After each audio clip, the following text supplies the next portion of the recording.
Sitting backstage with Hozier. First of all, thank you for taking some time to chat with us. We really appreciate it. I know you're pretty busy. Of course. Thank you. Thanks for chatting to me. I gotta ask, we'll start with the success. I mean, you came through Jacksonville. I think I saw you in, I want to say it was 2019. Yeah. And you played at, it was either the Moran Theater or the Florida Theater. Mm-hmm. And now you're back, and you're at the ViStar Veterans Memorial Arena. Right.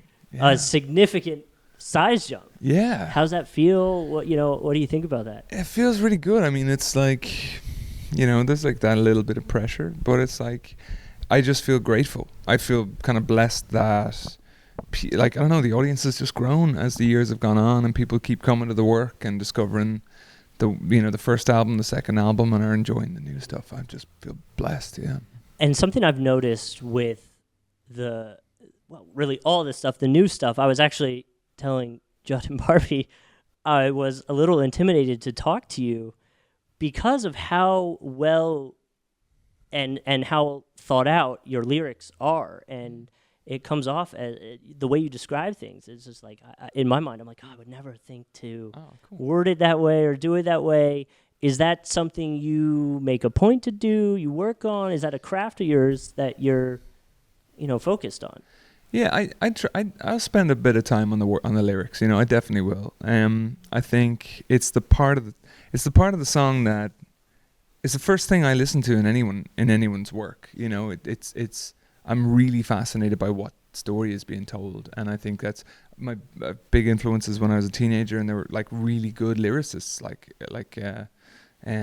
Leonard Cohen. Tom Waits was a big influence for me. Paul Simon. Tom Waits has this quote. He once said that bad writing is an insult to all of our suffering, and I think there is a burden. I think you're burdened with the longevity of your work, and this is what you're leaving behind, I guess, as well too. So, but I think about those lyrics a bit. Well, it definitely shows through. You could definitely tell.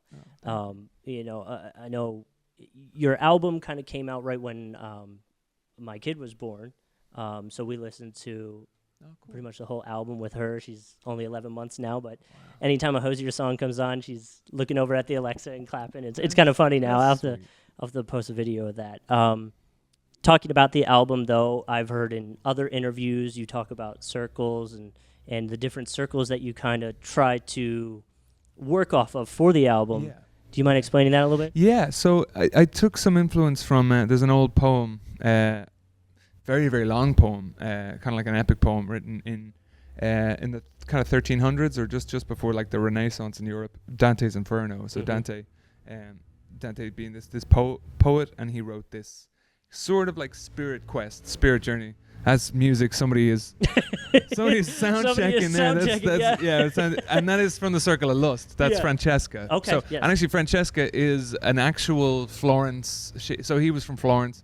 Was a woman in Florence that he writes into his poem. He's an interesting poet because he knew all of these people from Florence, but had a real kind of stick. He had a real bone to pick with his Florentine society, and he put loads of people in hell, as he imagined that what they'll be, punished for. Unfortunately, Francesca is this person who just was actually murdered for falling in love with somebody outside of her marriage, and it's a very, very sad story.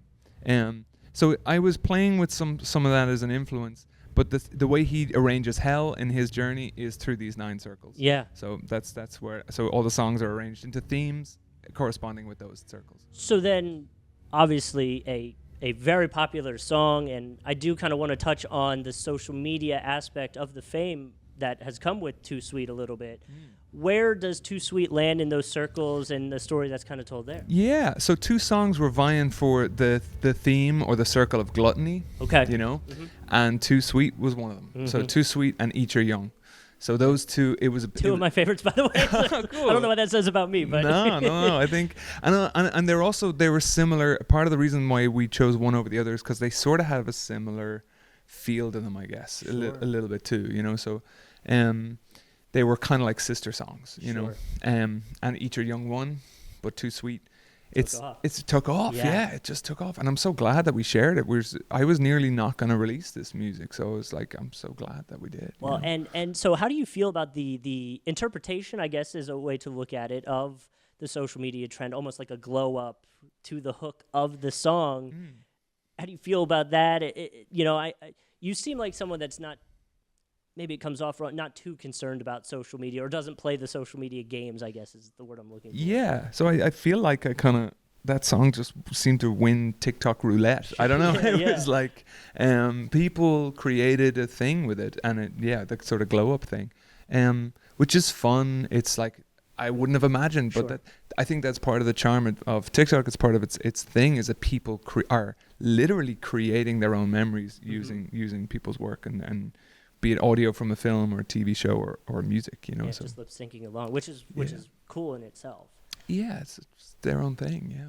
So last question, I did mention my two favorites. The other one I like is To Someone from a Warm Climate. Cool. Which when I saw that without listening to it, I went, oh, well, I'm in a warm climate, I like it, but it's very, the melody, it feels very, I guess the word's religious, something you'd hear in a way at a church or something. So what went into the creation of that song and the feelings behind that? I'm touched. Well, that's one of my favorite songs on the record is To Someone from a Warm Climate. And it literally, I mean, at the time was kind of, it sort of does what it says on the tin. It was written from the perspective of coming from Ireland, which is a rather cold climate, a lot of rain, and how that sort of gets under your skin. It becomes part of your being, and trying to offer that experience of back when I was a kid. Yeah, you'd have heating in the house, but like it wouldn't heat. You know what I mean? You get into a freezing cold bed, and I was trying to explain that to somebody who may never have experienced that, and then you grow up and you jump into bed that's already been warmed by your partner, and it's like there's something so special about that, and in the context of a lifetime's experience in the cold, but I think it is, and Ishgura is the alternative name. Yes, I was trying that actually before we came here. I was kind of researching that a little bit and trying to figure that out. So one translation would be, you could say it's like it's something that's cooled by water, something that's made cold by water. It's water cooled, and so if you pick up a rock from a river or from the sea, and you can tell it's cold, you can tell it's cool, but there's a specific knowledge. Like when you like a cave wall, you put your hand on a cave wall, your body also tells you that it's been made cold by water. It's not just cold, it's water that gives it its coldness. And that's what Ishgura is, and so it's also just trying to share that. See, that's the lyric part of it. I mean, I would have never known. Last question, and I'll let Barbie step in here. I am very curious. Someone else who has gotten a lot of social media plug. You guys collabed, you and Noah Khan. How'd that come? And a little bit about that song, because that's another one that I love that song. So. Yeah, I think Northern Attitude. I mean, I was super excited for Noah's album, for Stick Season, and just watching his success has been such a joy. We sang together at a festival a little while ago, maybe last year at some point, and then they reached out and said, they were doing this duets album. But Northern Attitude for me was something that I really, really loved, especially because, again, it was that relationship with the cold, I guess, Northern Attitude.